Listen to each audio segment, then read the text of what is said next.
Hello, in front of me I have Huawei Watch Fit 2 and I'm gonna show you how to adjust the sound volumes on this device. First, we need to wake up the screen on our watch and we can do it by pressing the side button. After you wake up the screen, press the side button again to open the menu. Now scroll through the menu, find the settings icon and tap on it to enter the settings. In settings, scroll down, find the option called sounds and vibration and tap on it. And here you should see a ringtone option and broadcast volume. First, let's tap on ringtone, and right here we can adjust the volume for the ringtone. So we can basically swipe on the slider to adjust the volume. And once you're done, you can swipe right on the screen like this to go back.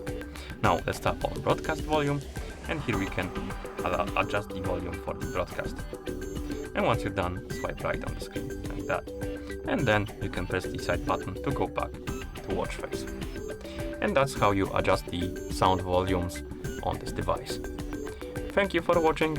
If you found this video helpful, please consider subscribing to our channel and leaving a like on the video.